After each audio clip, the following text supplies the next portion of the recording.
Ce matin, nous allons discuter de ma raison d'être, mon but, ma vision, ce pourquoi j'existe. Je reprends encore une fois de plus. Il y a les autres qui appellent ça but, les autres appellent vision, les autres ma raison d'être, les autres même disent mes objectifs. Ça dépend un peu de comment ils le prennent. Mais ce que je voudrais ici, c'est la fin, c'est-à-dire l'objectif que nous voulons atteindre. Ok. Alors, nous sommes devenus chrétiens un jour, et peut-être nous disons que nous sommes devenus chrétiens parce que nous-mêmes nous avons voulu, ou quelqu'un nous a aidé à devenir chrétiens, ou c'est le choix de quelqu'un d'autre et puis nous sommes devenus. Comment quelqu'un peut nous aider ce matin à savoir comment nous sommes devenus chrétiens? Comment quelqu'un peut nous aider? Vous êtes devenus chrétiens ou encore vous êtes devenus disciples de Christ? Comment? Quelqu'un peut m'aider? Comment vous êtes devenus disciples de Christ? Oui. Je suis devenue disciple de Christ, c'est parce que quelqu'un m'a d'abord parlé de Dieu. Et ensuite, moi-même, j'ai été convaincue. Je vais entendre la partie là. Ensuite, J'ai été convaincue. voilà. Okay. Mais la bonne phrase, c'est moi-même j'ai voulu. Hein? C'est ce que tu as dit, la première phrase. Ok. Ça, c'est une bonne chose. Quelqu'un d'autre peut dire une chose? Oui.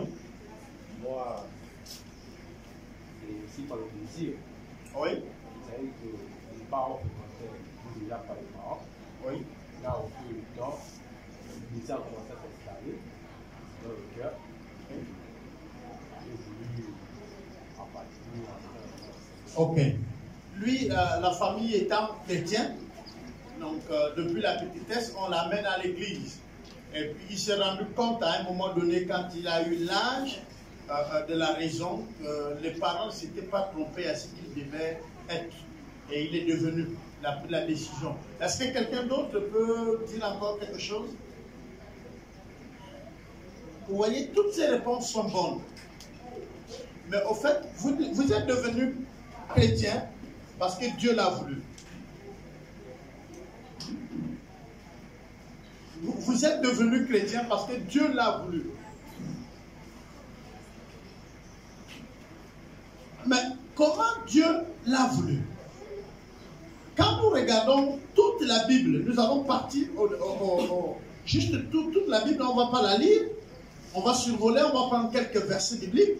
L'Ancien Testament, dans le livre de Genèse, nous parle de comment Dieu va créer le ciel et la terre, n'est-ce pas?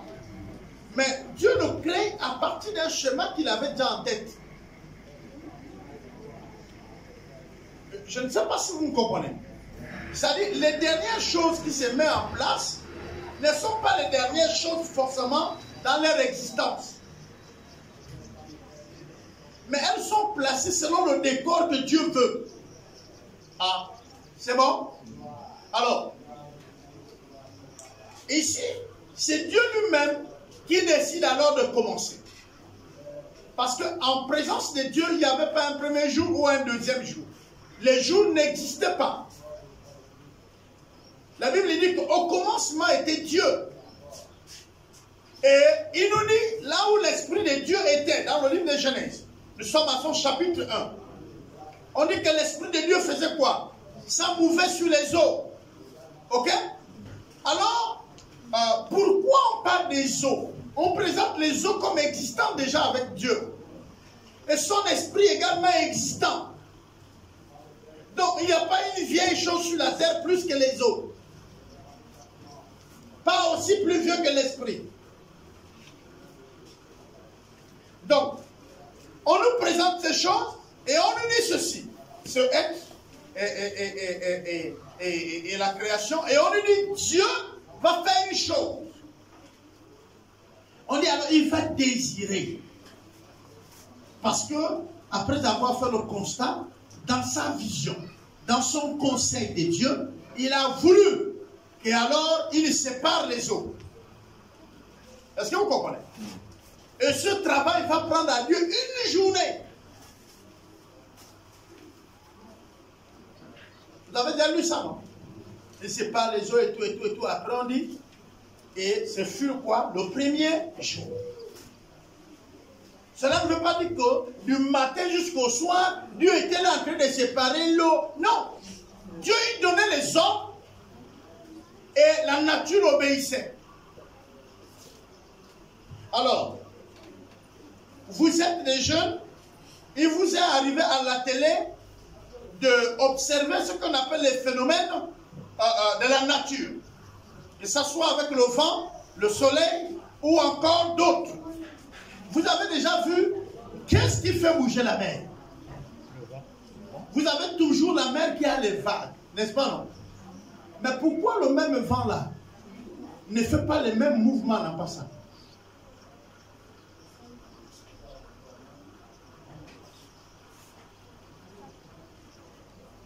Pourquoi?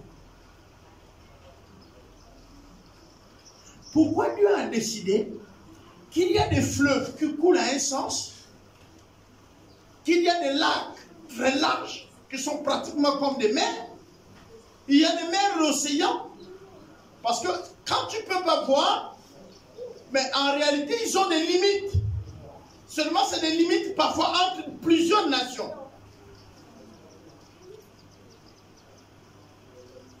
S'il y a les hommes qui habitent certaines parties de la terre, c'est que veut dire que de ces grandes masses des eaux ont des limites.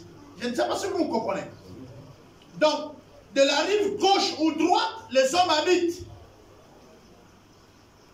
Donc, le fait que tu n'as pas vu la fin de la mer, cela ne veut pas dire que la mer n'a pas de fin. Moi-même, j'étais dans un avion et nous voyageons pour autre mer. Et c'est un voyage qui peut vous prendre une journée ou toute une nuit. En juste même quelques heures dessus. Donc, nous avons fait pour nous avons fait 18 heures de vol. Ok, 18 heures de vol avec ma femme. Sans compter les autres heures que nous avons fait. Parce que pour les autres heures, nous avons déjà fait 12 heures de vol. Donc, nous avons pris le vol ici, au Gabon, aux alentours de 10 heures. Je crois que 8 heures même, parce que nous avons été convoqués à 5 heures, et nous sommes arrivés à 24 heures, 1 heure du matin à Entebbe. Entebbe, c'est l'Ouganda, c'est à Kampala. Là-bas, c'est l'Ouganda. À la capitale, Kampala, l'aéroport Entebbe. Mais nous avons voyagé pratiquement toute la journée et pratiquement la moitié de la nuit. On est arrivé épuisé. On ne pouvait plus manger. Mais là encore, nous avons seulement pris les bords de l'océan, vous comprenez? Et ensuite, nous allons revenir à Addis pour maintenant aller en Asie. Et là, nous avons traversé la mer Atlantique. Vous prenez la carte, vous allez voir les mers que nous avons traversées avec des peuples qui habitent intermédiairement, avec des parties de terre. Ça veut dire quoi? Ça veut dire qu'il y a la fin toujours d'une chose et le début d'une autre. On est d'accord?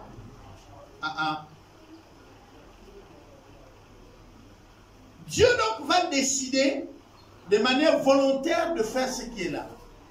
Dieu. Mais il le fait pourquoi? Selon le schéma qu'il avait, selon la vision qu'il avait, selon le désir qu'il avait. Et il a décidé que l'herbe soit verte. Est-ce que vous comprenez? Il pouvait décider que ça soit rouge, on n'avait pas à bouder. Si vous regardez les plantes, vous allez voir qu'il y a la couleur rouge sur les feuillages. N'est-ce pas, non? Sur certaines fleurs. Vous allez même trouver d'autres couleurs. La plupart des noms de couleurs que nous donnons, nous nous sommes inspirés de la nature pour pouvoir attribuer. Donc toutes les couleurs que nous avons, Dieu les a mis sur les plantes. Et Dieu pouvait dire dans sa parole que Salomon, malgré toute la richesse qu'il avait acquérie, il n'avait pas de plus beaux vêtements que quoi? Que l'herbe des champs. C'est-à-dire que l'herbe était tellement très bien harmonisée et c'est plus beau que les vêtements que le roi avait. quand nous citons aujourd'hui les rois et quand nous citons les royaumes, nous savons qu'à l'époque du roi Salomon, Jérusalem avait des richesses. Les gens en apportaient pour pouvoir écouter sa sagesse s'exprimer. Est-ce que vous comprenez? Mais pourtant, on dit avec toutes ces richesses, il n'a pas pu battre l'herbe des champs. Et ensuite, nous allons comprendre une autre chose. Je nous parle aujourd'hui de notre histoire. Je nous parle de notre but. Je nous parle de notre vision. Je nous parle de notre rêve. Je nous parle de notre ambition. Je nous parle de notre objectif. Tu es jeune. Si tu n'as pas de rêve dans ta tête, c'est fini. Si tu n'as pas de rêve, comme je le dis, tu serais dans le rêve de quelqu'un. Celui qui n'a pas la vision va travailler dans la vision d'un autre. Celui qui n'a pas des objectifs sera dans l'objectif d'un autre. Celui qui n'a pas un idéal sera dans l'idéal d'un autre. Et c'est de là qu'est né des jalousies.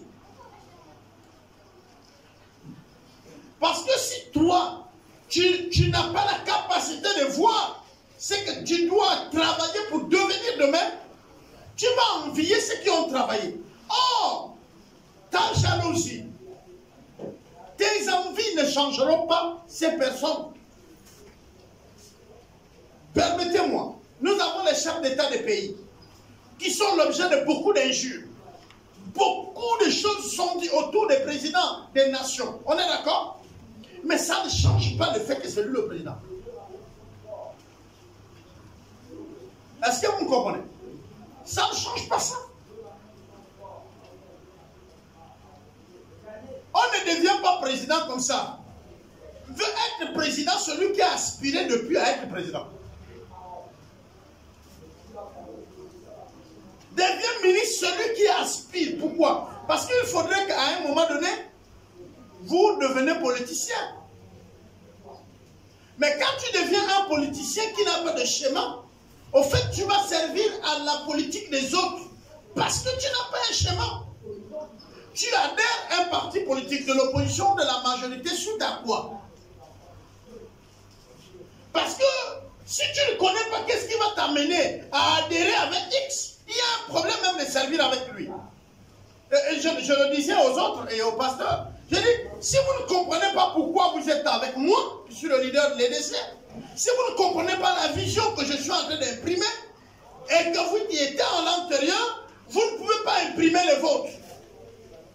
Ça dit, ça va ramer. Vous risquez de vous arrêter pour dire, donc on fait tout ça pour Papa Albert. Est-ce que vous comprenez? Il faut d'abord que tu aies une vision avec Dieu. Maintenant, tu comprends que dans la vision que Papa a imprimée là, je vais m'accrocher pour arriver là avec Dieu. Pourquoi? Parce que voilà l'opportunité qui m'est donnée dans cette vision. Dans la vision de Dieu, nous avons nos visions. Ah, c'est bon? Et donc, je reprends. Vous êtes jeune. Vous êtes peut-être en classe de CM2, appelée 5e année. Ou vous êtes à l'école secondaire. Ou alors, pour beaucoup d'entre vous déjà, c'est des universitaires. Si vous n'avez pas une vision, vous viendrez faire réaliser la vision d'un autre. On va prendre le cas. Tu rêves, tu aspires travailler dans une entreprise de la place. Pour ne pas faire la pub de une. Mais l'entreprise que tu es en train de voir là est la vision de quelqu'un. C'est le rêve de quelqu'un. C'est l'objectif de quelqu'un. Quand tu vas arriver dans la vision et que le propriétaire de la vision, j'ai mis ma société en place. Pourquoi? Parce que je veux arrêter de manquer de finances. Je veux que cette société me produise ce dont j'ai besoin. Et à ma famille. On est d'accord? Alors, je te nomme trésorier. Et quand moi je te dis sors-moi 1 million, tu me demandes à moi le chef. Chef, c'est pour faire quoi? Est-ce que tu es dans ma vision? Tu n'es pas dans ma vision. Tu travailles pour ma vision. Tu ne sais pas ma vision. Il faut que je te la fasse comprendre. Je ne sais pas si on se comprend. Quelqu'un a ouvert son magasin pour les vêtements. Peut-être pour 6 mois. Parce que l'objectif, c'est qu'il veut payer 18 4x4 avec 70 bus. Il veut faire le transport. Est-ce que vous comprenez? Dans la nation et hors de la nation. Mais il trouve que quand il est dans sa main, la chose qu'il peut maintenant saisir tout de suite, c'est le prêt-à-porter. Et puis il te laisse, tu gères. 2 ans après, il vient te voir. Tu es trésorier à l'intérieur, il y a les autres qui travaillent. Il n'a pas touché votre salaire. Il n'a rien touché. Mais lui-même, il veille. On est d'accord? Maintenant, il veut ta signature parce qu'il t'a associé à lui. Pour que vous puissiez aller sortir de l'argent parce que maintenant, il est temps qu'il paye 2 bus. Les 2 bus ne viennent pas dans le salon, dans le prêt-à-porter. Il commence une autre entreprise où tu n'es pas associé.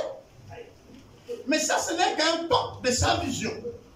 Pourquoi tu t'opposes à ça? Il peut décider de fermer le salon de coiffure quand il a estimé que le nombre de voitures peut déjà payer les autres. Est-ce que vous me comprenez? Parce que sa vision, ce n'était pas le salon de coiffure. Le salon de coiffure n'est qu'une marche qui l'amène vers la vision où il veut atteindre. Et donc, si toi-même, en étant dans sa vision, tu n'as pas une vision, alors tu es mort. Je vais expliquer. Moi, je dois venir travailler dans une entreprise parce que j'ai une vision. J'ai quelque chose que je vais atteindre. Donc, mon salaire n'est pas un atout. Ce n'est pas ce qui me rend stable. Ce qui va me rendre stable, c'est quand j'arriverai à ma vision. Mon salaire me sert à pouvoir mettre en musique ce qui va permettre que j'arrive. Oh, c'est bon? Je reprends. Maintenant, je vais amener le contexte dans la vie chrétienne. Vous êtes l'EDC. Sinon, JDC, les jeunes de l'EDC. Donc, les jeunes de l'église des disciples de Christ. Vous n'êtes pas l'église de demain, vous êtes maintenant l'église actuelle. L'église de demain, c'est vos enfants. 6 mois qui suis le premier leader, je ne travaille pas à ce que vos enfants soient nés, je détruis l'église qui vient après vous. Ah. Dans ma vision, comment je vois cette église? Pourquoi nous n'avons pas ouvert un ministère avec les pasteurs? Parce qu'on n'a pas ouvert l'EDC comme ça, paf. C'est vrai, il y a un leader 1. Mais après, c'est une idée d'un groupe. C'est une équipe qui réfléchit autour. Pourquoi on ne parle pas des ministères? Parce que le ministère a un seul leader et elle peut survivre à un seul endroit. C'est bon? Le ministère, on le crée, il est à Franceville, on loue un endroit comme ça, on l'améliore, il est beau, il est tout, on met l'esprit, on n'a pas besoin de s'étendre. Ça, c'est le ministère. Mais l'église, c'est un corps, il est en mouvement.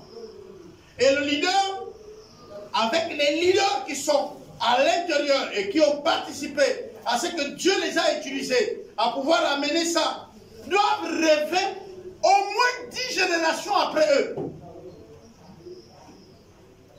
Écoutez bien, au moins 10 générations. Donc, nous avons établi pour 100 ans. Nous nous projetons pour 100 ans. C'est-à-dire que même après nous, pour 100 ans, nous nous tenons à ce que la vision soit conservée. Mais comment on le fait? On vous traite dur. On vous traite bien. On vous oriente bien. Pourquoi? Parce que si parmi vous, il y a les mariages, et que vous arrivez à mettre les enfants au monde, c'est que vous prélevez le groupe. Je ne sais pas si vous me comprenez.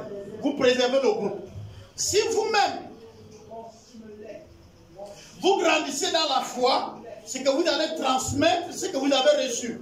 Je ne suis pas en train de parler ici des bébés où vous allez vous marier. Je parle de vous en train de prêcher l'évangile et les gens se convertissent. On est d'accord? Vous allez leur enseigner ce qu'on vous a enseigné. Et si nous vous avons enseigné la vérité, nous vous avons enseigné la droiture, vous n'allez pas enseigner autre chose. C'est ce que vous connaissez. Même si vous le faites d'une différente manière, mais vous allez sortir ce que vous connaissez. Vous n'allez pas donner ce que vous n'avez pas. C'est bon? Oh oh. On est ensemble? Alors, je reprends. Dieu, dans le livre de Genèse, il va nous montrer des personnes. Mais Dieu a une vision.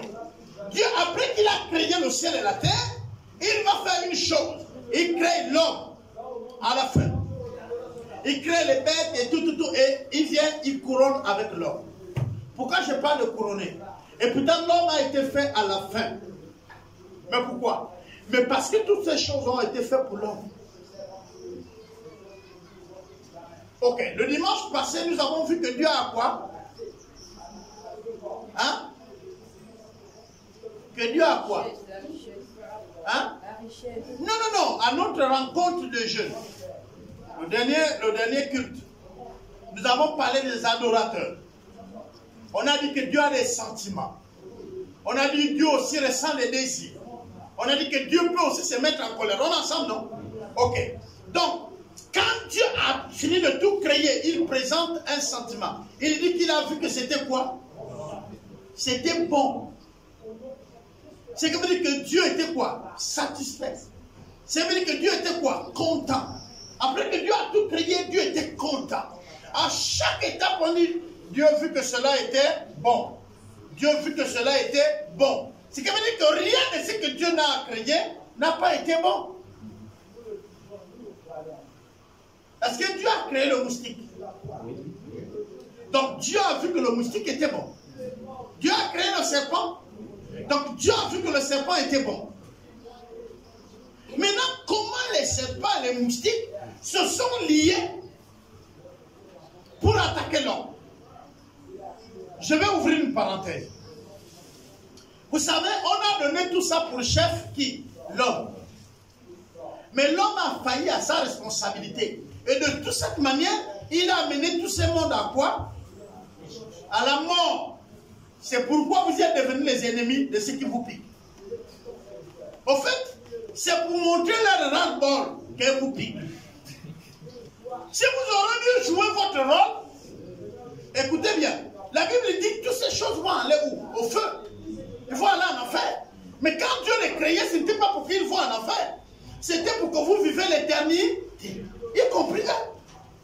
Mais à cause de ton péché, il doit maintenant aller en enfer. Donc il te voit passer, il te laisse. La désobéissance de l'homme a fait ce que les moustiques deviennent rebelles. Maintenant, au lieu que le moustique fait le travail pour lequel il a été créé, le moustique est obligé de piquer l'homme. C'est une désobéissance. C'est-à-dire que pendant que vous pensez que vous êtes les premiers à désobéir Dieu, eh bien, il y a ceux-là qui sont sur vos commandements qui vous désobéissent aussi. Le lion n'était pas censé de vous poursuivre. Le serpent n'était pas censé de vous mordre. En fait, s'il vous voyait, il devait faire la révérence. Il devait se soumettre. Parce que le premier autorité, c'est vous. Maintenant, quand le lion te voit, il te poursuit. Le buffle, il te poursuit. Le sanglier te poursuit. Toi, le premier responsable, tu es devenu l'ennemi de toute cette créature. Dès que tu tombes dans l'eau, l'eau te noie. Or, tu étais appelé à flotter sur l'eau. Au fait, l'eau ne devait pas donner la mort. Allez-y lire l'Apocalypse, vous allez voir que quand bientôt le fin des temps, l'eau va refuser de donner la mort. C'est-à-dire que tu plonges dans l'eau pour te noyer, l'eau lui-même te soulève et te met hors. Il dit, pas ici, tu ne mourras pas ici. Tu montes sur une grotte, tu sautes la terre, maintenant au lieu d'être dur pour que tu meurs, elle fait comme le matelas t'a aborti. Je ne suis pas témoin de ta mort. Les gens vont fuir dans les grottes et dire aux grottes, tombez sur moi. Mais la grotte ne tombera pas. Vous avez ça. Mais pourquoi alors les grottes se ferment avec les gens aujourd'hui? Mais parce que l'homme a introduit le péché. C'est l'homme qui est rentré d'abord en rébellion contre Dieu. Et dès qu'il est rentré en rébellion contre Dieu, alors tous ceux qui sont à son service se sont rebellés contre lui. Frère,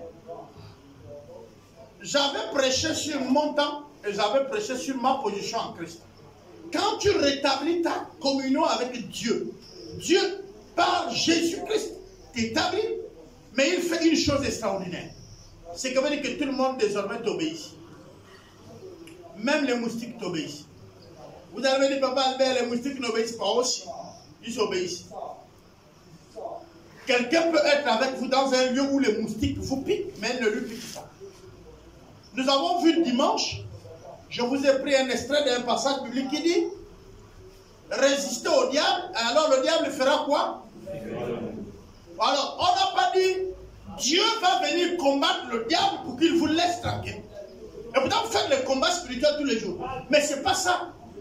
On vous dit vous-même, vous devez faire quoi? Vous devez résister. C'est-à-dire, c'est à qui de résister? C'est à qui? Alors, ça mais il résiste à quoi? Il résiste à la tentation. Il résiste à la persécution. Il résiste aux épreuves. Et le mot épreuve, vous tous ici, vous en connaissez. Parce que ce qui fait que vous êtes universitaire aujourd'hui, c'est parce que vous avez bien reçu à vos épreuves depuis l'école pré-primaire jusqu'à maintenant. À chaque fois que tu gravis l'épreuve, on te fait passer à une classe supérieure. N'est-ce pas? Donc les épreuves ne tuent pas. C'est que vous comprenez bien le phénomène. Si vous êtes éprouvé, si vous avez une épreuve dans votre vie, sachez que Dieu veut vous faire passer d'un état à un autre. Donc le mieux à faire, c'est de faire quoi? De tenir ferme. C'est de résister. Ce n'est pas de céder. Or, la plupart du temps, quand nous sommes devant l'épreuve, nous cédons. Et quand nous cédons, nous redoublons, nous reprenons. C'est pourquoi vous avez des chrétiens qui ont beaucoup d'années dans le christianisme, mais ils n'évoluent pas. Ils ont plusieurs années, mais leur vie chrétienne ne marche pas. Ce n'est pas qu'ils ne sont pas chrétiens. Ils sont chrétiens. Un élève dans une école est un élève. Quelles que soient les années, c'est un élève. Mais aussi longtemps qu'il n'a pas eu l'épreuve de l'entrée en 6e, il ne partira pas de l'école primaire.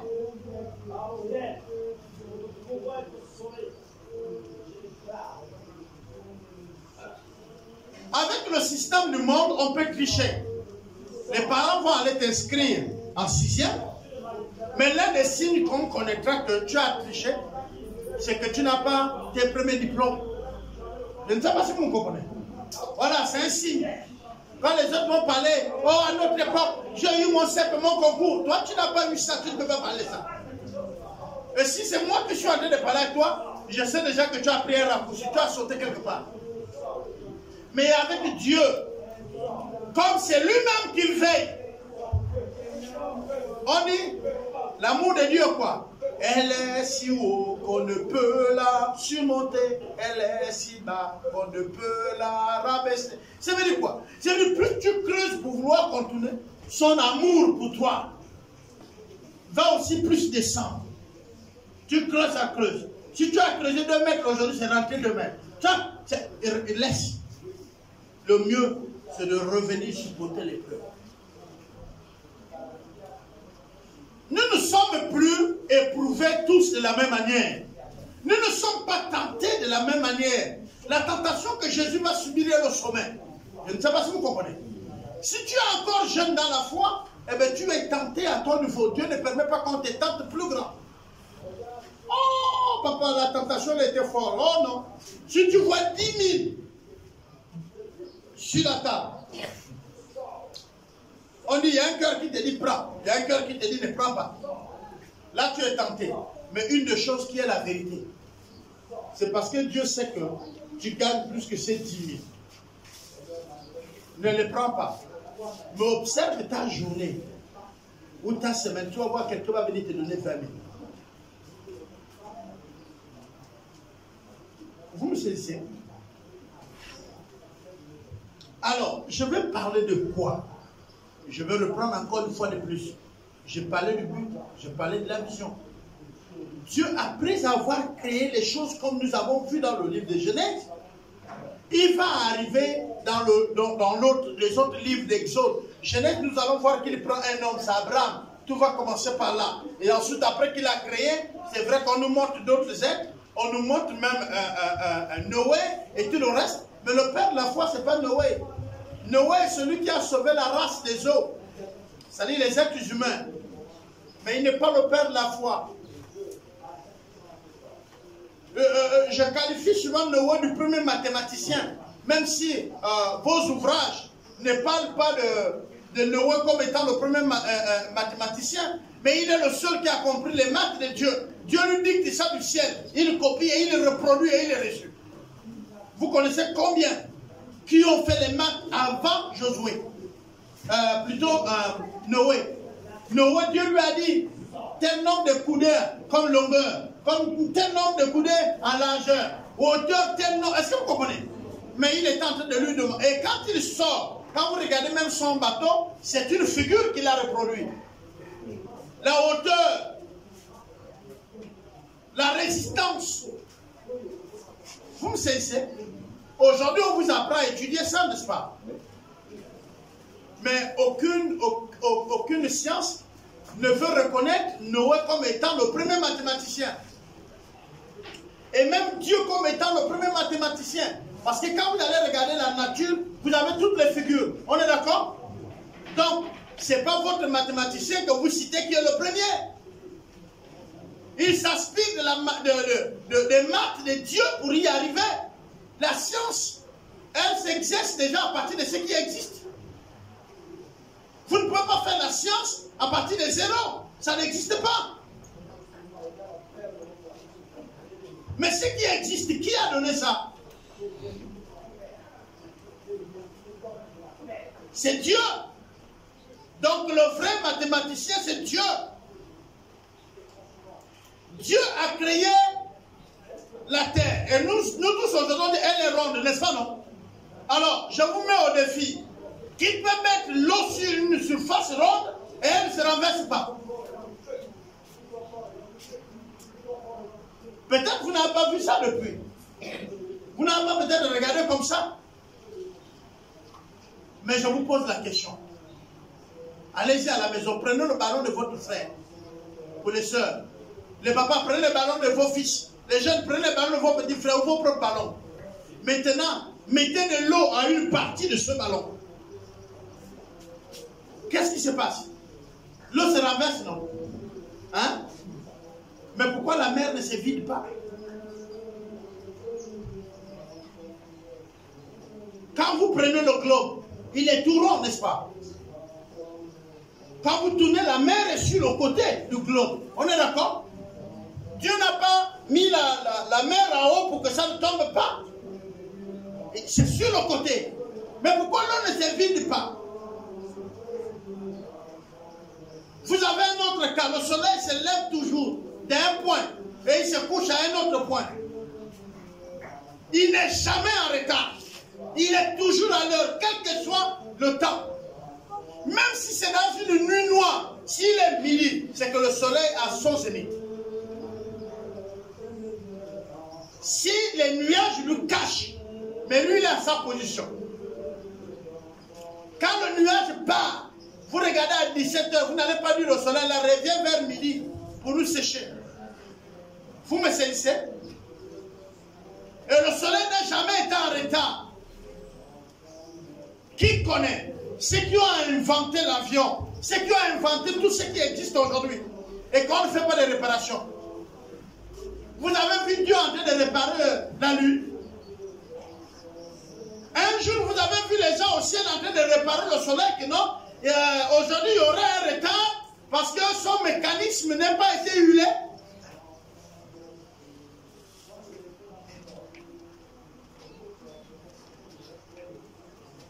Dieu a donc bien conçu ce qu'il fait. Et Dieu est sage, il est intelligent. Et pour couronner tout ça, il a décidé que c'est d'abord ton grand-père qui vient. Derrière une lignée de famille, quand vous voyez votre lignée, jusqu'à ce qu'elle va disparaître, votre lignée, soit à la venue de Christ, votre lignée là, Dieu l'a aussi exécuté dans sa tête.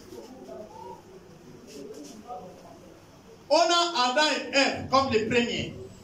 Ensuite, Adam et Ève vont faire des enfants. Les enfants vont faire les enfants, les enfants vont faire les enfants. Vous, vous êtes d'une lignée. On ne sait pas de qui vous êtes. Mais c'est une des lignées des enfants d'Ève. Je ne sais pas si vous me comprenez. Vous êtes de cette lignée-là. Et de cette lignée, Dieu a décidé qu'il y a X, Z et tout. Et puis je vais vous demander, vous êtes là. Le nom du père de votre grand-père, qui connaît?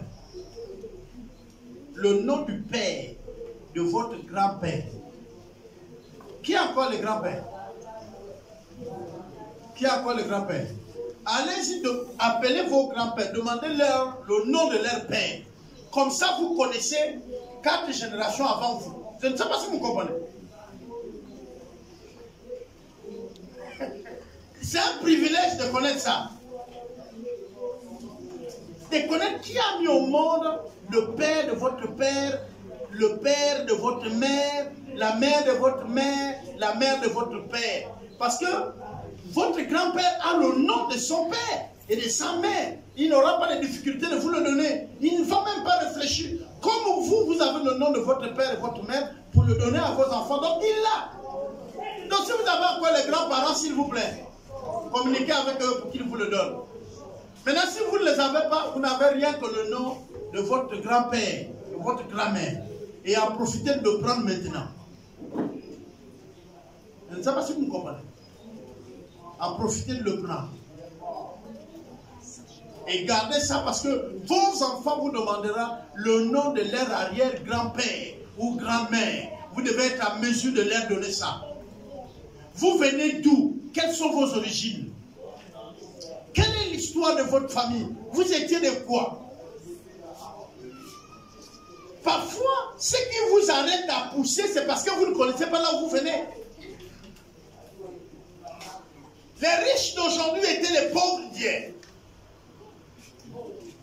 Et j'ai envie de vous dire, les pauvres de demain sont les riches d'aujourd'hui. Parce qu'aujourd'hui, il y a un autre phénomène qui s'appuie. Dès que papa et maman ont un peu le minimum, nous on ne fait plus d'efforts. Je ne sais pas si vous comprenez. Or, si vous ne faites pas d'efforts, vous serez ruinés. Je reprends. Dieu a une vision dans tout ce qu'il fait. Et dans la vision de Dieu, il y a vous. Pour que cette vision s'accomplisse, il a choisi d'abord votre grand-père. Vous n'êtes pas allé à l'arrière-grand-père, mais il a choisi votre grand-père. Et de la lignée de votre grand-père, votre mère et votre père. Dieu a fait venir expressément votre mère et votre père parce qu'il sait que ces deux personnes unies te mettront au monde, toi qui es unique. Pourquoi? Parce que l'ADN que tu auras fait de toi un ministre, fait de toi un député, fait de toi un serviteur de Dieu. Et je voudrais que vous compreniez bien que le ministre de ce pays n'est pas au-dessus que le serviteur de Dieu. Le député n'est pas au-dessus d'un maçon. Ah, vous comprenez? Le sénateur n'est pas au-dessus de celui qui fait l'agriculture. Donc on va dire quoi? D'un paysan qui cultive. Et j'aimerais garder le nom cultivateur. Pourquoi? Parce qu'il n'y a pas de députés qui ne mangent pas. Il n'y a pas de sénateurs qui ne mangent pas. Il n'y a pas de présidents qui ne mangent pas. Donc si eux ils mangent, ils dépendent de lui. Et lui aussi, il ne peut pas planter et devenir grand, avoir l'argent sans les députés et les sénateurs. Donc vous comprenez l'interdépendance même de la vie. Est-ce que vous comprenez? Il y a un président parce qu'on a donné les voix. Mais sans un président, il n'y a pas une nation. Il faut bien qu'il y ait les gens qui aspirent à devenir président. Pour qu'il y ait une république. Mais il faut bien qu'il y ait les gens qui lui délèguent de leur autorité. Parce que l'autorité du président, c'est l'autorité déléguée. C'est pourquoi le chef d'État rend les comptes. Quand il revient à l'élection, il fait le bilan, il fait tout, et il vous demande de lui voter. Mais c'est une manière de rendre compte. Il passe aux représentants qu'on appelle les élus. C'est-à-dire les députés, les sénateurs. Ils ont le devoir d'écouter et de critiquer la politique du chef d'État qui est connue par chaque ministre. C'est-à-dire qu'ils rendent compte. Est-ce que vous comprenez ça? Mais ils rendent compte à qui? À vos élus. C'est-à-dire ceux qui sont censés de vous représenter. Pourquoi? Mais parce que vous n'avez pas le temps de vous asseoir pour les écouter tous. Alors vous votez des personnes qui vont vous représenter. Le sénateur n'est pas plus grand que vous. Le député n'est pas plus grand que vous. Il est votre représentation en grande mature. Vous êtes un sénateur en miniature. Vous êtes un député en miniature. Pour que le sénateur puisse parler en tant que sénateur, il faut que vous lui déléguez les voix.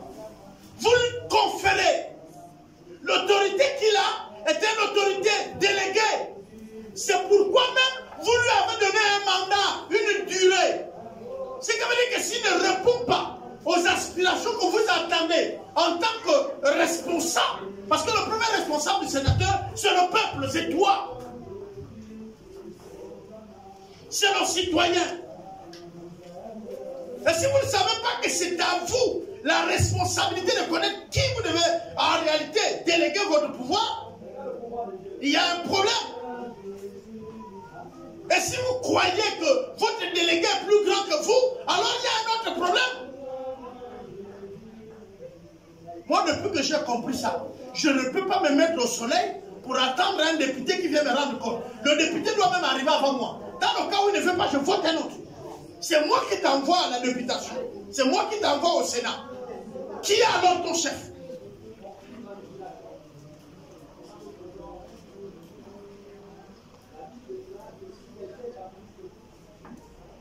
C'est pourquoi je reprends.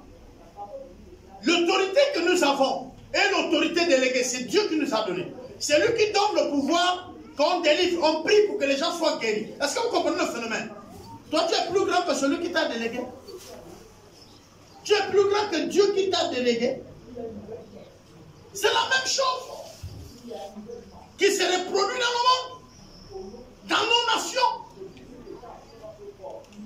C'est nos voix réunies qui fait que quelqu'un va au Sénat. Si la personne n'a pas obtenu toutes nos voix, il n'est pas bas.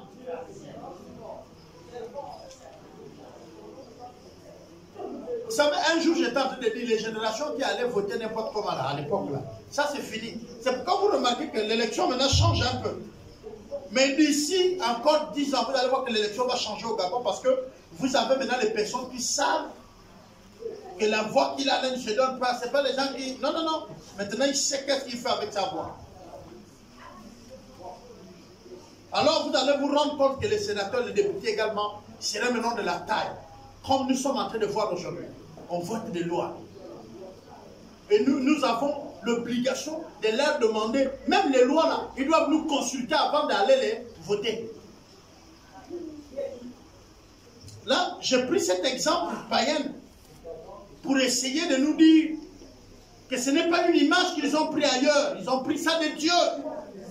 L'autorité que nous avons, c'est pourquoi quand nous prions, nous disons au nom de Jésus, parce que c'est Jésus qui nous a conféré, on appelle ça de l'autorité transférée ou conférée. Quand le gouverneur se lève pour mettre les médailles à ceux qui les méritent, il dit par les droits qui me sont conférés. Ça veut dire quoi?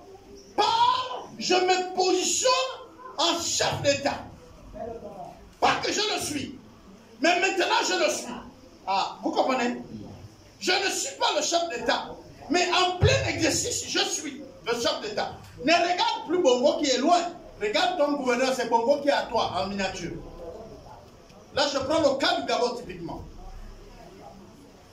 Vous demandez, mais nous on ne voit pas Bongo, ça fait longtemps qu'on voit le président. Mais le gouverneur, c'est qui? Parce que vous voyez votre gouverneur. Si le gouverneur est là, c'est que veut dire le président est là. Si le gouverneur n'est plus, le président n'est plus. Ça, ce n'est que prendre l'exemple du Gabon. C'est mon pays et c'est normal. C'est le pays que j'envie. Jésus pouvait dire les autres, montre-nous le Père. Montre-nous le Père. Tu nous parles des choses et tout. Montre-nous le Père. Il a dit quoi? Je suis avec vous et vous ne me voyez pas. Il n'a pas dit, le Père est dans les cieux. Entre toutes les maisons, la maison qui est peinte comme ça, c'est là où le Père est. Non. Il a dit, je suis avec vous. Quand tu vois l'envoyé, tu vois l'envoyeur. Il dit, je ne fais rien de ce que le Père ne m'a pas demandé de faire ou je l'ai vu faire. Jusque-là, je parle de la vision. Je vais reprendre maintenant avec vous. Et là, je vais aller pour pouvoir clôturer parce qu'il est bientôt 13 h. Et là, je vais revenir ici. Abraham a eu son temps. Moïse a eu son temps. Il avait une vision claire et une mission accomplie qui était bien. Ensuite, nous arrivons à Jésus. Jésus a eu son temps. Il a laissé les disciples. Les disciples, nous connaissons le nom, n'est-ce pas, non? Vous connaissez les disciples là? Matthieu, Marc, Jean, qui? Luc. On peut citer. Il y a même Judas. On est d'accord? Alors, après que nous avons dit tout ça, toi, tu es disciple. Tu es arrivé. Toi, c'est pourquoi? Toi, c'est pourquoi? On peut citer le travail des autres. Quand vous lisez les évangiles, vous allez comprendre le travail qu'ils ont fait. Les apôtres, c'était faire quoi? C'était faire quoi? Les apôtres faisaient quoi? Hein?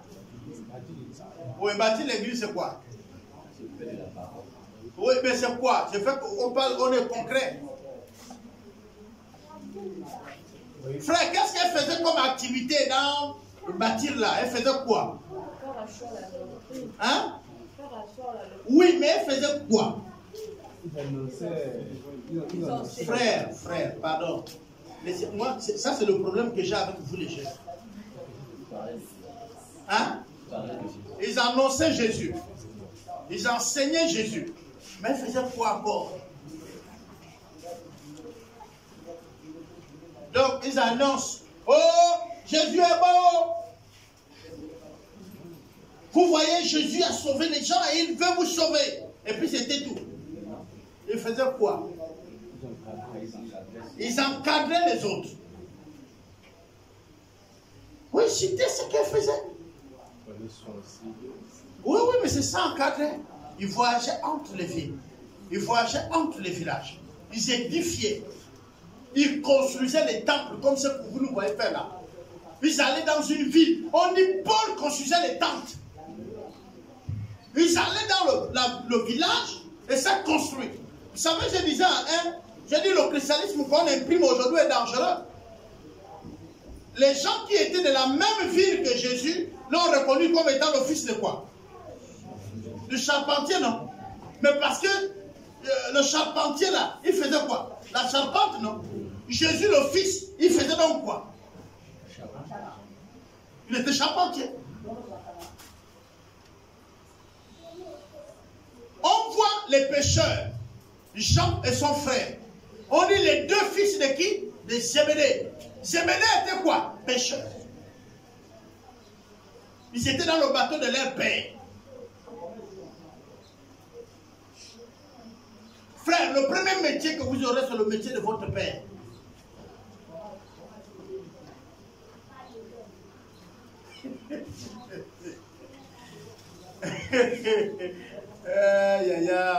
Les enfants de quelqu'un.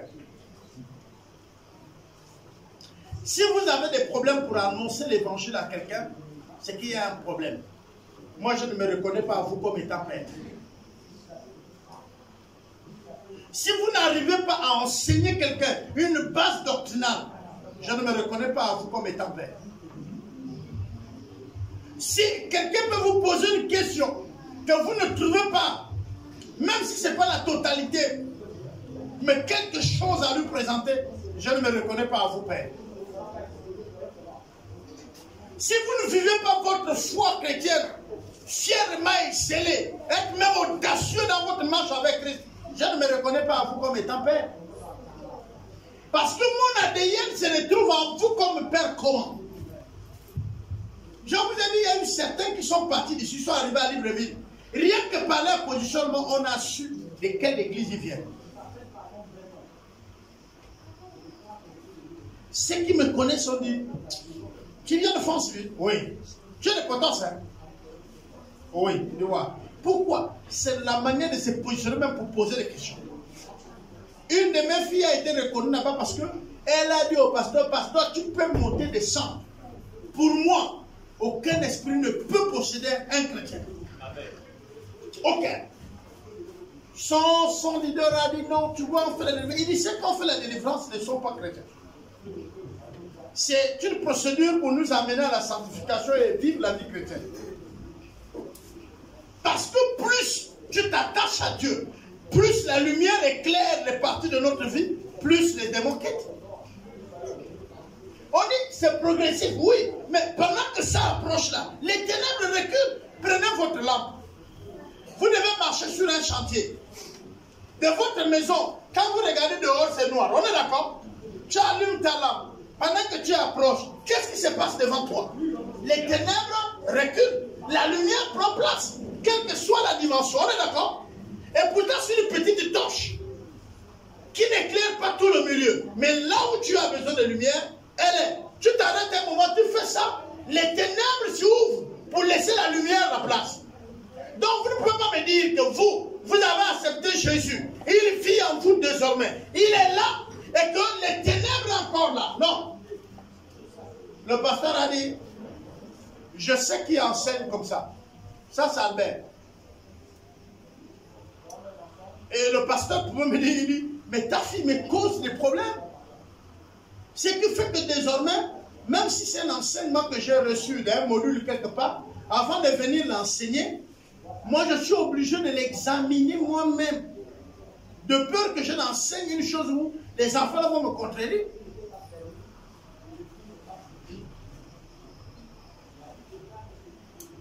Il y a un frère qui m'a appelé à Libreville, un pasteur.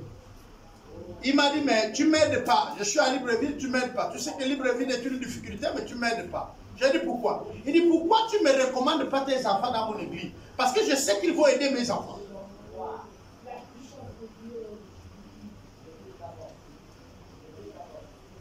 Je ne veux pas donner les noms. Parce qu'on passe sur YouTube.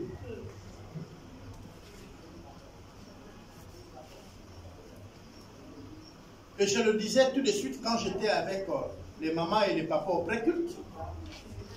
On ne reconnaît la valeur de la personne, c'est quand il vous quitte. Quand la personne est là, vous ne connaissez pas sa valeur. Vous la négligez. Les disciples ont reconnu vraiment Jésus.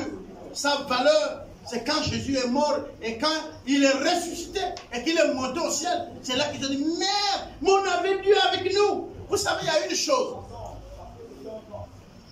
Quand Dieu va commencer à dire aux disciples, allez-y. Les disciples étaient zélés d'aller prier pour les gens, guérir les malades, ressusciter les morts. D'accord. Mais regardez bien ce que les disciples faisaient. Lisez la Bible. Ils étaient zélés de partir, mais pour la plupart, ils ont oublié leur maison.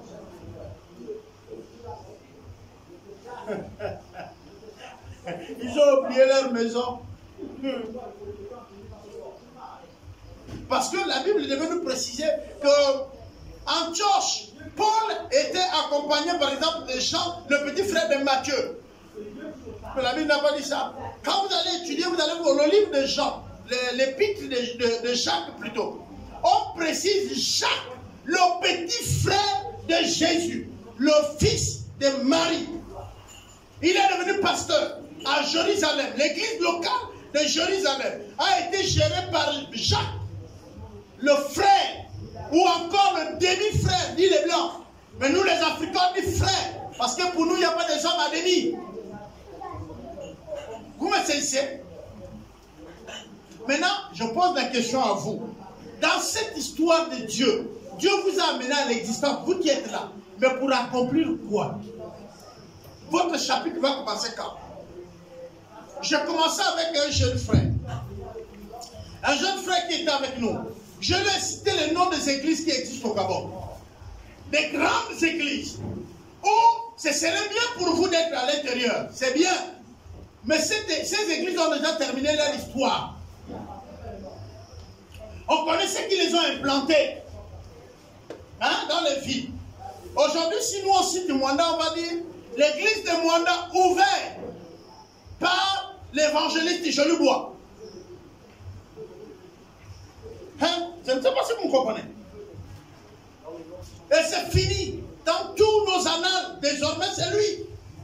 Les connies ont été ouverts en telle année par le pasteur Jean. On est d'accord, non? Est-ce que vous comprenez? Quand les autres congrégations vont sortir leur histoire, l'EDC va sortir son histoire avec les nouveaux noms également. Vous, votre nom serait cité dans quoi?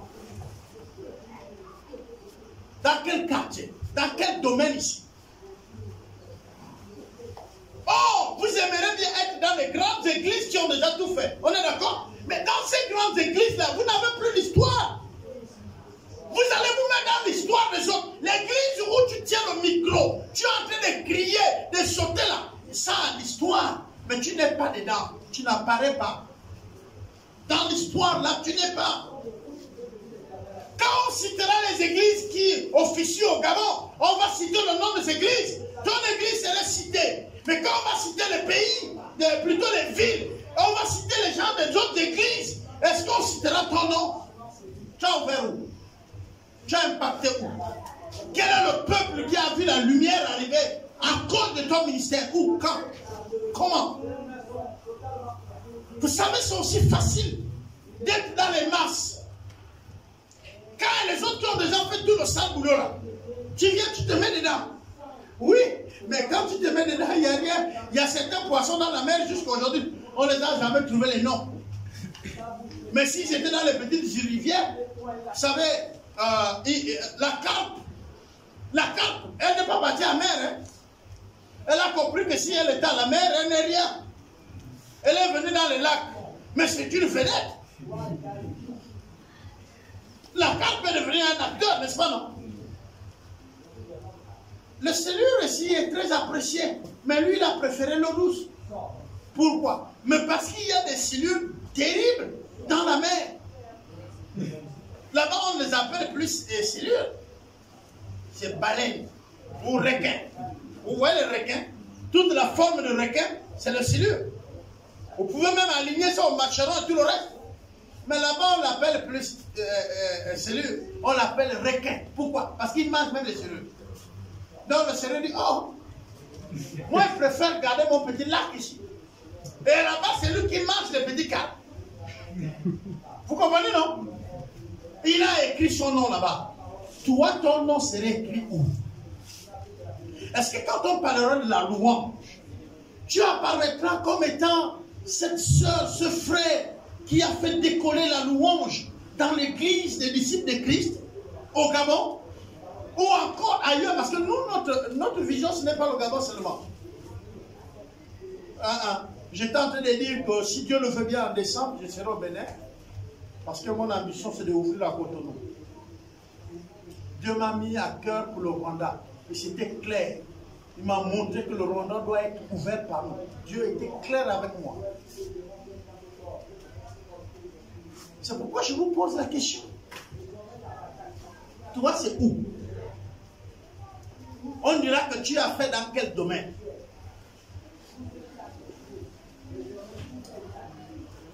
Il ne faut pas que tu sois parmi les premiers qu'on disqualifie. Sinon, on dira la première personne qu'on avait mis sur discipline et pas aussi de ton nom, de toute l'église. La première personne qui avait mal agi, on cite ton nom. Tu vois que ça c'est bien? Ça dit ton nom est cité négativement. le pasteur qui volait les dîmes là, c'est toi, non? Non. Chaque homme et femme de Dieu a toujours marqué son histoire. Quel est le vôtre? Vous savez, le pasteur, notre orateur de ce matin, il parlait là, mais il ne voulait pas seulement aller plus loin. Parce que la gloire appartient à Dieu. Et c'est vrai quand il vous dit, il m'a connu. Mais au bureau comme ça, il m'a dit, moi quand je t'ai connu, je t'ai sous-estimé. Ce n'est qu'après que je me suis rendu compte que je ne t'avais pas vu au juste titre. Eh bien, c'est souvent comme ça. Et moi, j'aime quand on m'ignore. Je vous dis, c'est mon fort. Je peux me retrouver avec des grands hommes de Dieu, ils vont parler toutes les choses. Je vais mélanger les épaules. Oui. Maintenant, on va aller sur le terrain. Moi, j'ai vu certains hommes de Dieu donner les démons le lait. Moi-même, j'étais là.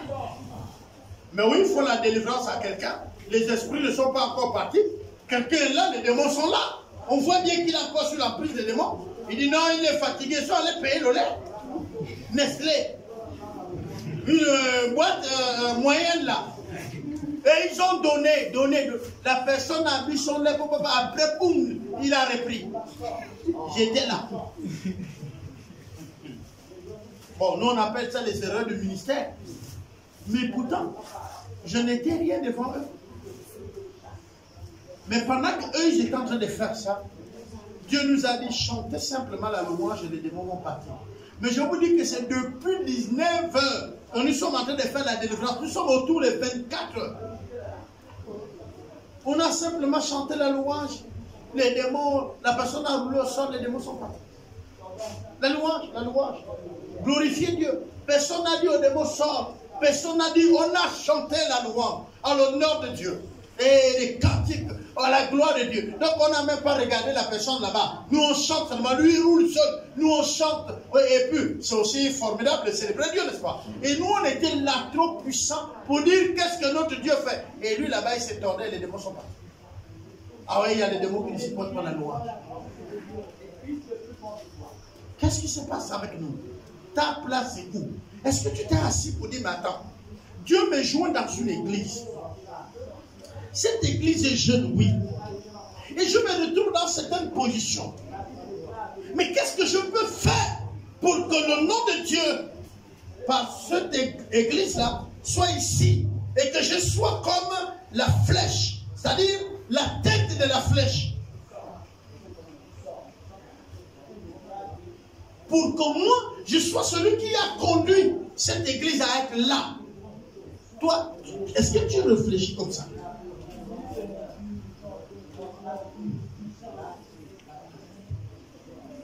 Est-ce que oh, toi, tu vois toujours que non, quelqu'un doit faire des petits suis. Je veux me expliquer. Quelqu'un peut dire, moi je vais apprendre pour devenir ministre. Et quand je serai ministre, j'aurai assez d'argent pour soutenir l'œuvre de Dieu. Pour que ce ministère-là, cette église-là, grandisse. Est-ce que tu apprends pour ça?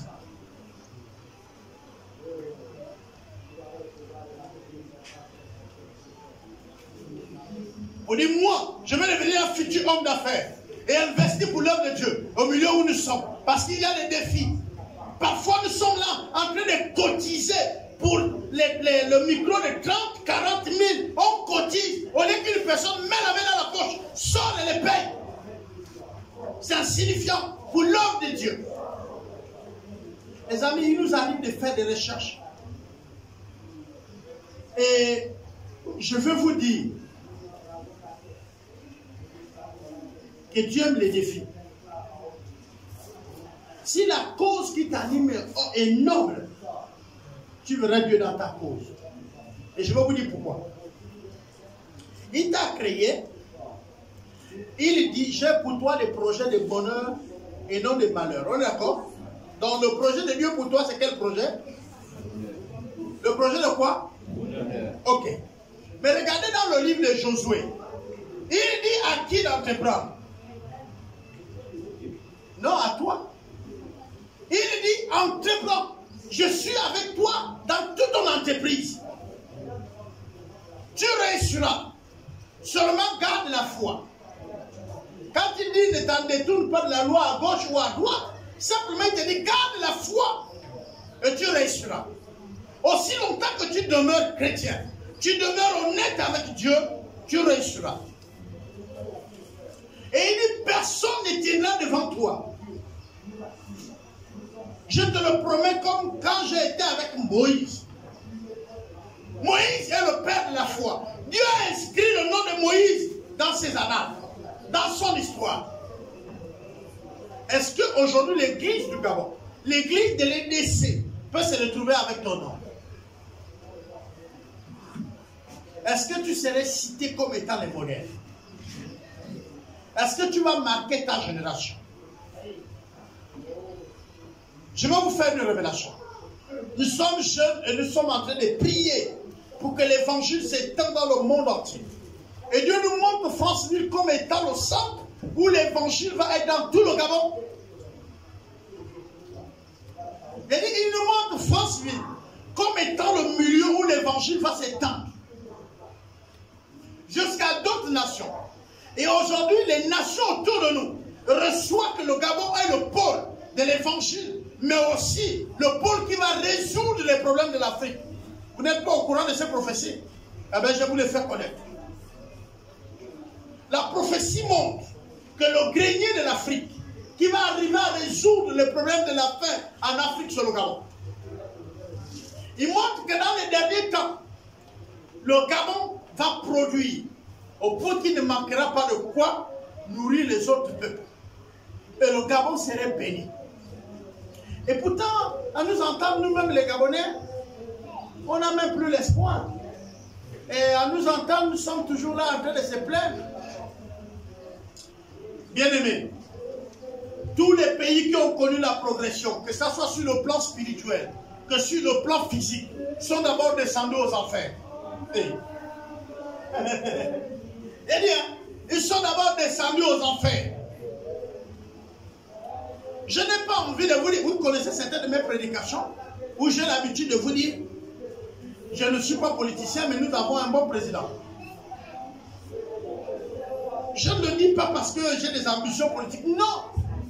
Quand on t'apprend à pécher, c'est la bonne personne.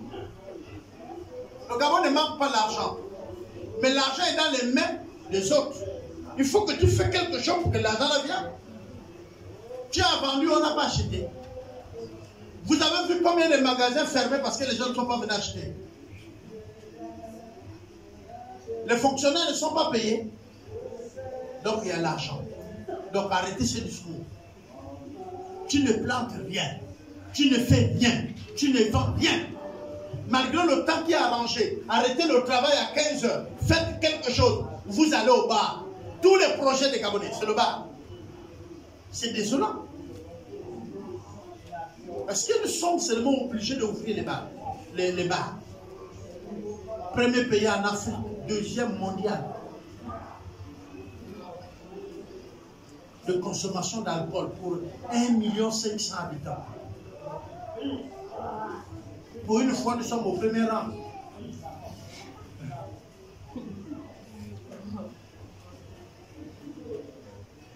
Premier rang de Godé. On a même les chants. Là, vous n'avez jamais entendu les louanges que tu nous as trouvés dans mon Godé. Hein? Laisse-moi dans mon Godé. Hein? Un pays qui apprécie le Godé. C'est nous. Heureusement qu'il y a ceux qui ne prennent pas le Godé dans un pays de Godé.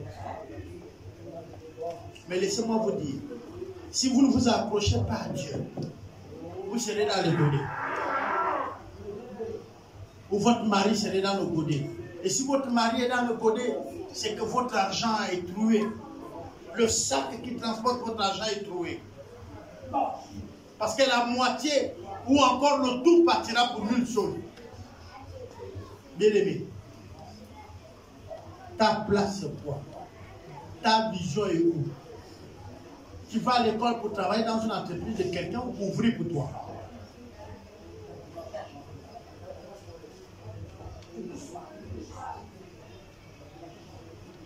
Tu dois dépendre que quelqu'un te donne où tu dois alors chercher pour toi. L'autre fois, je suis en train de poser une question simple. Prenons le cas des restaurants. Vous en connaissez combien de restaurants gabonais?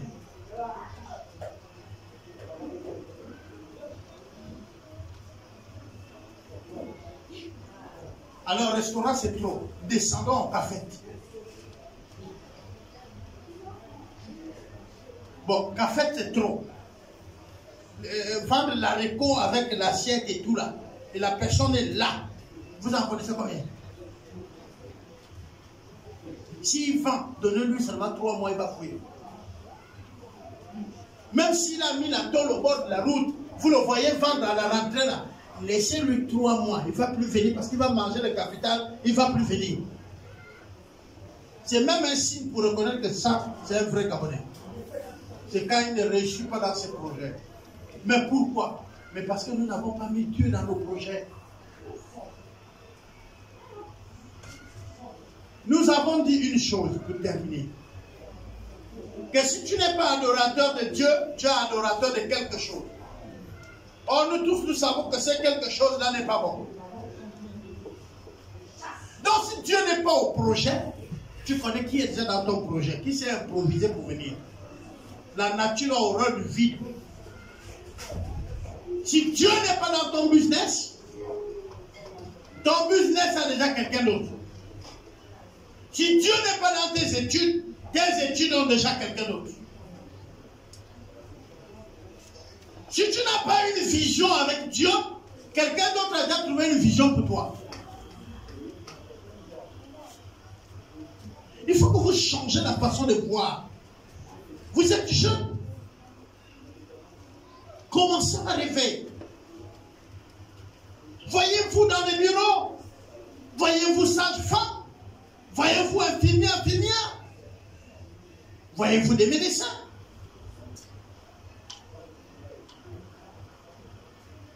Il y a quelqu'un qui a affiché une photo d'un médecin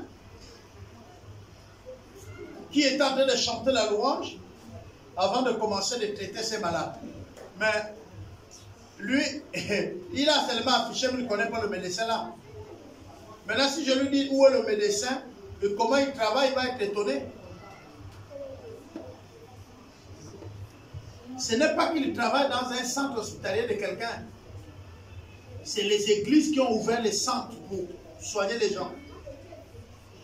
Et ces médecins-là, et ils donnent de leur temps pour venir opérer les gens. Et ils travaillent dans des grandes cliniques où il y a de l'argent. Je vais vous dire une chose, sans pour autant avoir peur de la dire là sur le YouTube. Tous les pays vont vouloir la première place, qui est les États-Unis, n'est-ce pas, non?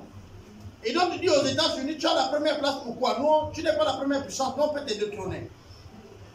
Mais les États-Unis ont compris un principe. Ils sont devenus des alliés de Dieu. C'est pourquoi les autres peuvent les dépasser de l'argent, la puissance du tout, mais ne les détrône pas. Ce petit cordon qui les a attachés entre Dieu et eux, fait qu'eux, ils restent en tête. Pourquoi? C'est le seul pays au monde qui donne plus d'argent pour la mission de toutes les autres nations. Je dis, il n'y a pas une nation que l'argent sort pour évangéliser le monde plus que eux.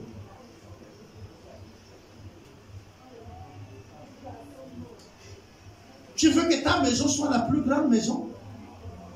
Est-ce que l'argent sort de ta maison?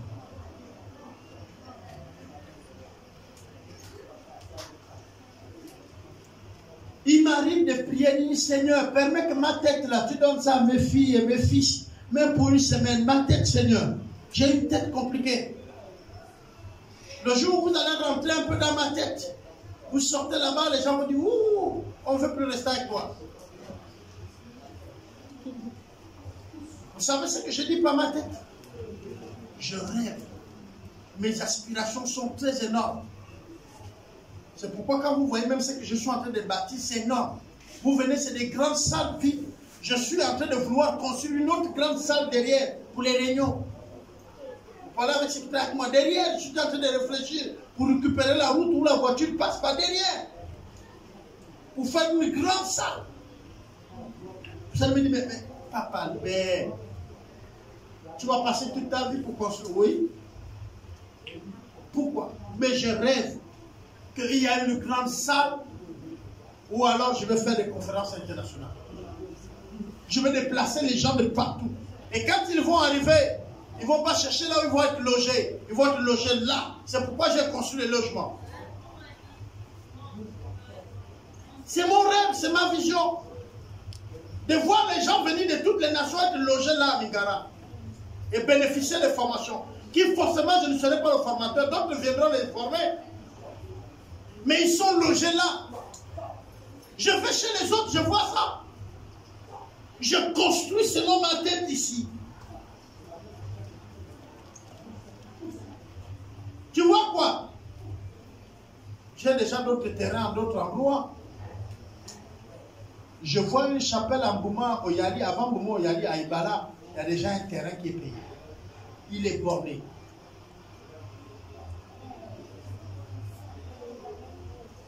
Il y a un terrain qui est payé, borné. Qu'est-ce que tu veux faire là-bas? Ben, on va construire des maisons où les gens peuvent venir en retraite, où les gens peuvent venir de d'autres cieux pour passer du temps avec le Seigneur, pour rester. Mais il y aura une chapelle, il y aura la maison du pasteur. 1300 mètres carrés, déjà payés, c'est là. C'est un don également.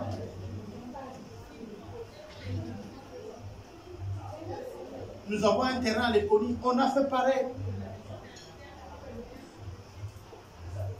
À Douma, ils ont dit, mais qu'est-ce qui se passe? J'ai dit, non, pas seulement le temple. Il faut une école primaire. Il faut un centre de santé. Il faut qu'on soigne les gens là. Ils doivent venir du Congo et du Gabon. Ce pôle doit vivre. Vous me demandez, là, j'ai commencé à dessiner. Actuellement, je suis à quelle phase? Je suis maintenant à la phase où j'ai dit à Dieu, donne-moi l'argent. Et je vous assure, Dieu me donne l'argent. S'il y a des riches au Gabon, il faut compter mon nom dedans. Moi, je ne fais pas une journée sans 10 000 ou 20 000 à la poche. Non, même si je sors poche, le soir, j'ai l'argent. Je ne sais pas comment vous expliquer ça, mais j'ai l'argent. Mais où va mon argent? Dans les briques, dans les pointes, dans les chevrons, dans la main-d'œuvre. Pourquoi? Parce que demain matin, vous aurez besoin des structures pour continuer à maintenir l'œuvre, quand nous ne serons plus. Comment nous on a loué et on va vous céder un héritage où vous aussi vous allez louer. On voudrait vous céder un héritage où demain quand je le vois sera en train de prêcher, il est propriétaire, mais pas locataire.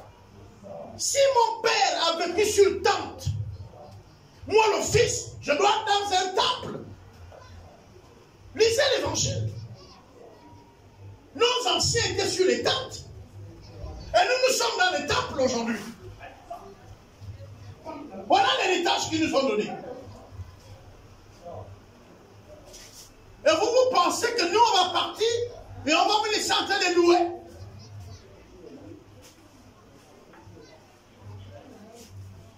Mais vous pensez qu'on va vous laisser une église qui n'a pas de ressources humaines et les ressources financières, non? Vous en aurez.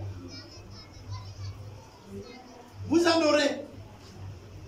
C'est nous les boussoliers. C'est-à-dire qu'on a la machette, on débrousse. Le bulle va passer. Mais vous aurez une église goudronnée.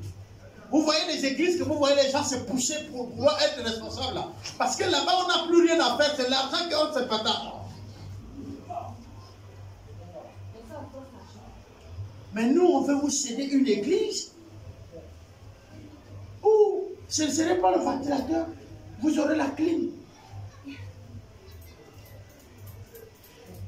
Ce ne serait pas une pupitre comme ça, vous aurez les vitres. Vous n'aurez pas à aller prêter de l'argent. Vous en trouverez. Aujourd'hui, vous ne connaissez pas comment on évolue. C'est difficile. Ça fait des mois que les pasteurs n'ont pas de salaire. Je vous parle de moi. Le salaire le plus élevé des pasteurs, depuis près de 4 mois, c'est 15 000. on paye les pasteurs 15 000, on paye les pasteurs 10 000, on paye les pasteurs 5 000. Personne ne se plaint. Vous avez vu l'un des pasteurs affamés ici? Quand vous regardez les pasteurs d'ici, ils n'ont pas de quoi payer le taxi. Nous avons compris le secret. Et c'est ce secret-là qu'on veut vous transmettre. Dieu prend toujours soin de son œuvre et de ses serviteurs. Nous ne manquons de rien. Il permet que les véhicules nous transportent. Il permet que nous on mange. Vous savez, le programme qu'on vient d'avoir tout de suite de formation. Quand le leader m'appelle pour venir ici, on n'avait pas de l'argent à lui remettre. Je vous annonce ce matin que pour tous ceux qui sont venus suivre la formation et qui n'avaient pas de livres, nous avons réglé tous les frais.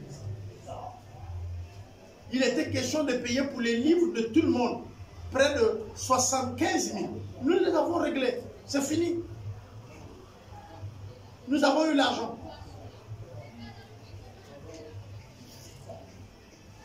Et pourtant, il y a certains qui ne sont pas venus parce qu'ils se sont dit, je n'ai pas 5 000. Mais ceux qui sont venus par la foi, ils n'ont pas eu l'air, mon Dieu.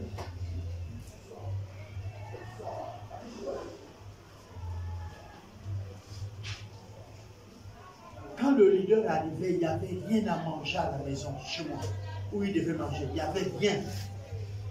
Mais Dieu a utilisé ses servantes et ses serviteurs. Il a mangé au point même que lui-même, il disait, oh, là, je vais prendre le poids, il faut qu'on diminue. Il a mangé à sa faim.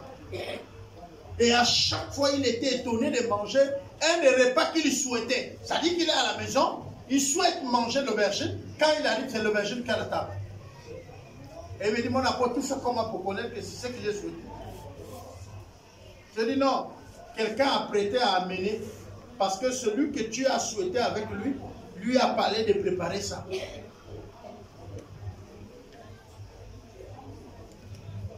Et pourtant, au départ, il n'était même pas question en réalité qu'on dépensait de notre côté. Nous avons terminé le culte de ce matin. Nous avons remis un cachet au pasteur. Nous lui avons payé tous les livres. Nous lui avons remis l'argent pour manger en train. Mais je vous dis, ce matin, quand on venait au culte, là, on n'avait rien. Dieu prend soin de son œuvre.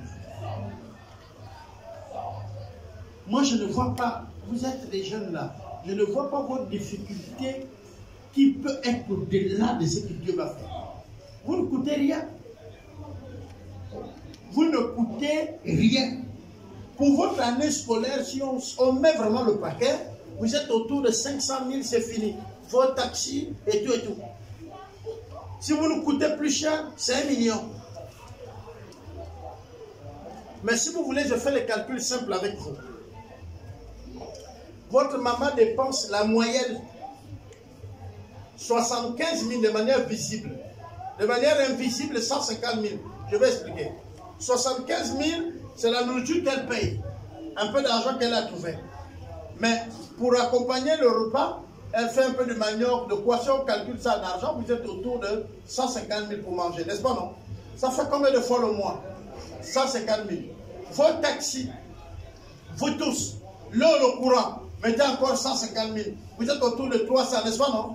Si vous êtes à 300 le mois, vous êtes à combien d'années? En 3 mois seulement, vous avez 1 million, non? Et pourtant, votre maman et vous, vous dites que vous n'avez pas de millions. Hein, non? Mais vous vivez au million par trimestre. C'est seulement un problème d'ordre, un problème d'organisation. Vous vous asseyez, vous allez voir l'argent là. Vous pensez que quand je vous dis oui, je suis riche, c'est quoi? Je m'assois avec ma femme. Et nous, on voit notre argent passer. On ne blague pas avec ça. Nous, on voit notre argent passer. Nous, on ne blague pas avec l'argent. S'il y a 10 000, nous savons que 10 000 est là. Et aussitôt, nous le positionnons quelque part. Tu viens dans ma maison pour voler, tu n'auras rien. Mais tu vas voir que j'ai fait des dépenses de millions. Mais tu n'auras rien à voler, tu vas fouiller toutes les caisses et rien. Mais à midi, tu vas me voir manger. et un repas copieux. Je fais comment? Je plante aussi. Je plante. Et le bon repas n'est pas le repas qu'on vous a dit.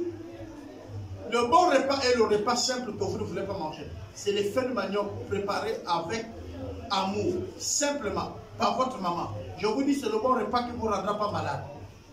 Mais vous voulez manger des spaghettis qui est fait où? À la cafette. Et qui est fait de l'huile qu'on a fini de frire le poisson. Comme on a mis un peu de tomates dessus, vous pensez que vous avez bien mangé.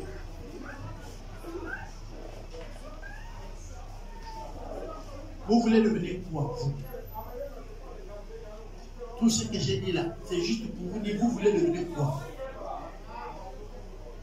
Quelle est votre vision? Vous voulez devenir quoi? Et la grande question que je vous pose, vous voulez devenir quoi?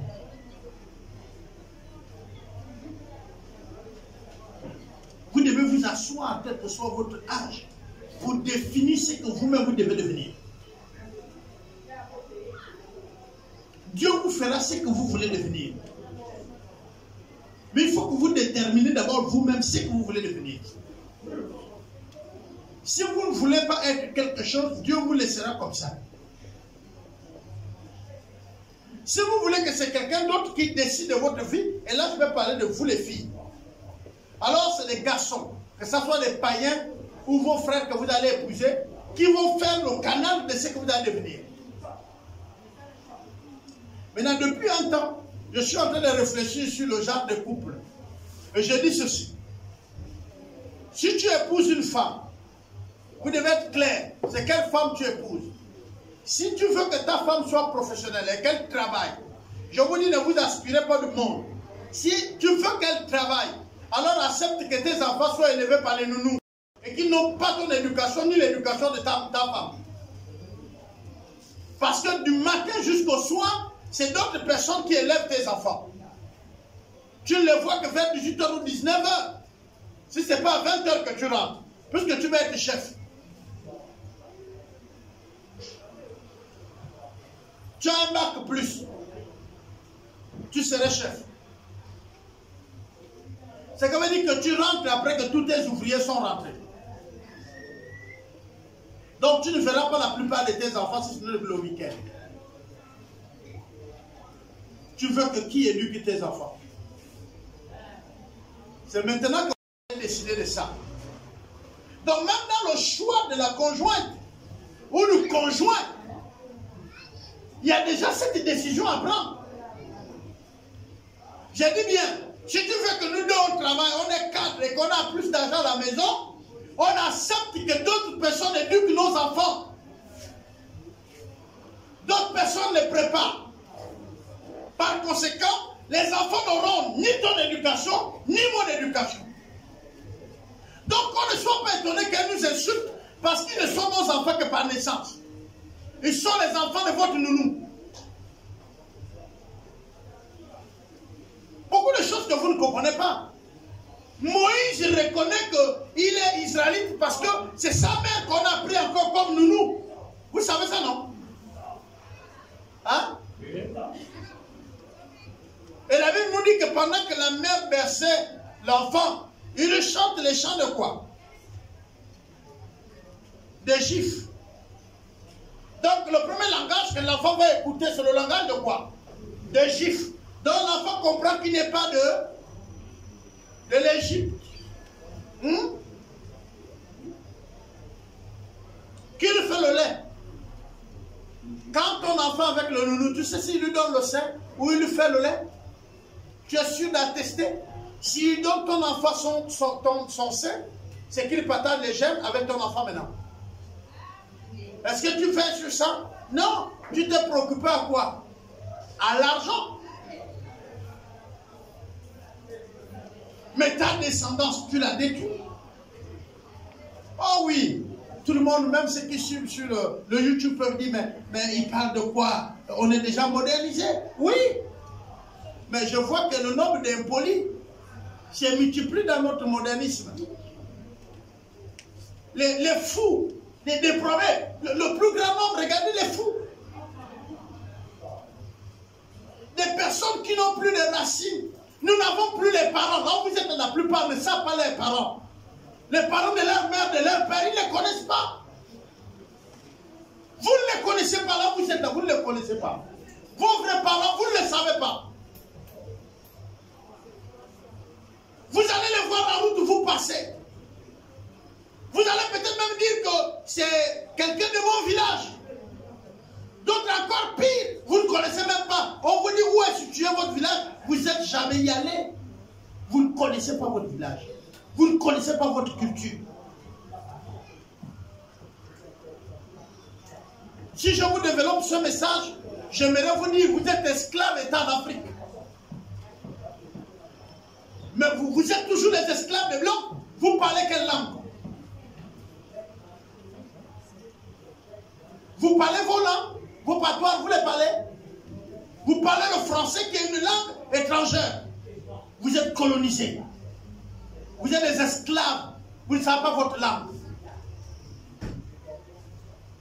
Vous mangez quoi? On vous entend parler, quand on vous présente les chenilles, quand on vous présente toutes les choses que vos langues mangent. Non, non, pas ça. Vous pensez que les spaghettis, c'est pour vous? Regardez-moi les gens comme ça. Vous pensez que vous êtes français, vous êtes américain, vous êtes les Africains. Ce que vous refusez de manger, c'est ce qui a fait votre ADN. Et aujourd'hui, on trouve que vous êtes beaucoup malade. Parce qu'en réalité, vous ne vous alimentez même pas avec ce qui est de chez vous. La pomme est devenue un fruit phare. Eh non? Vous mangez encore vos fruits.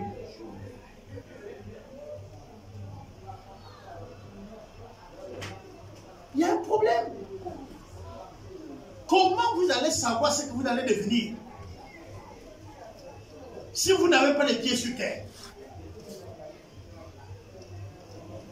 Comment? À un moment donné, on tape le poing sur la table pour dire non, il faut que je sois moi-même. On prend les cas simples. Les Africains sont les seuls qui ne connaissent pas ce qu'ils sont. Les Asiatiques veulent venir chez nous nous coloniser. Les Américains veulent venir chez nous nous coloniser. Les Européens veulent venir. Tout ce monde veut dominer qui? L'Afrique. Et l'Africain veut faire quoi? Rien.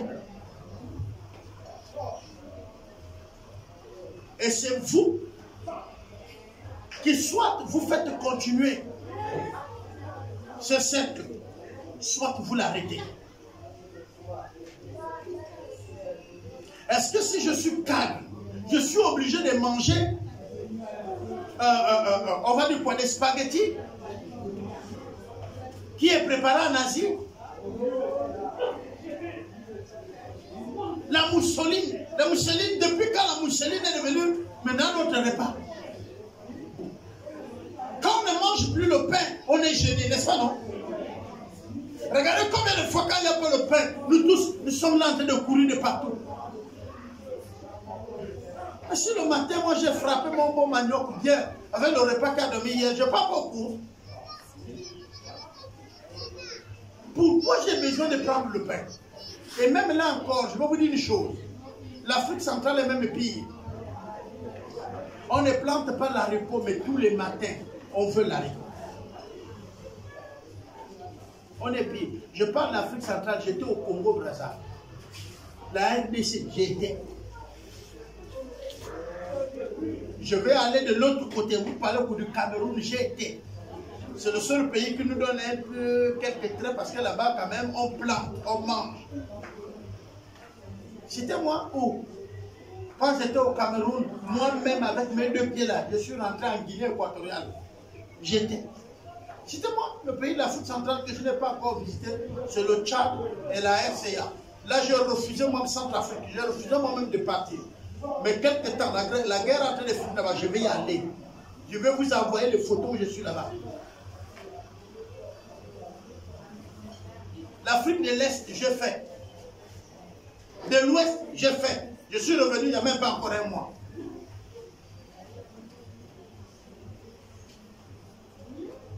Tu trouves les enfants manger l'huile de palme que les palmiers ont produit. Nous, on ne mange plus ça. On parle de pénurie d'huile au Gabon. Bon, vraiment pardonnez-moi. Mais vous allez devenir quoi, vous? Quel est le sujet? Quelle est la chose que quand vous marchez là, ça vous demande à venir changer ça? Vous lisez les livres, les autres non. C'est donc pris les décisions et ils ont changé la chose. Vous êtes prêts à changer quoi?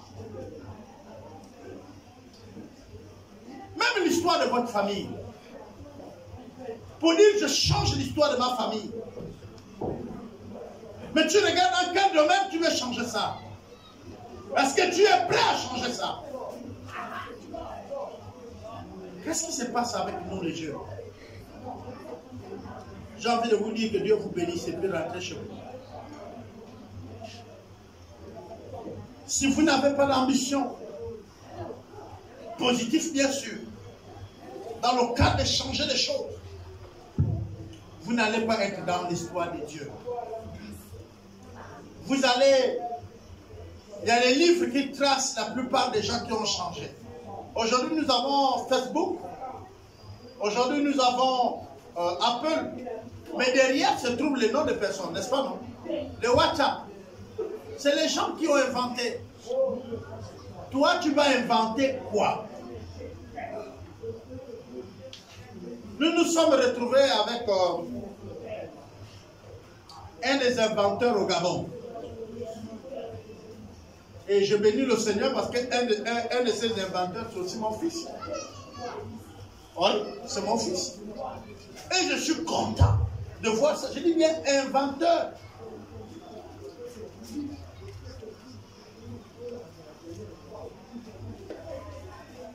On va prier.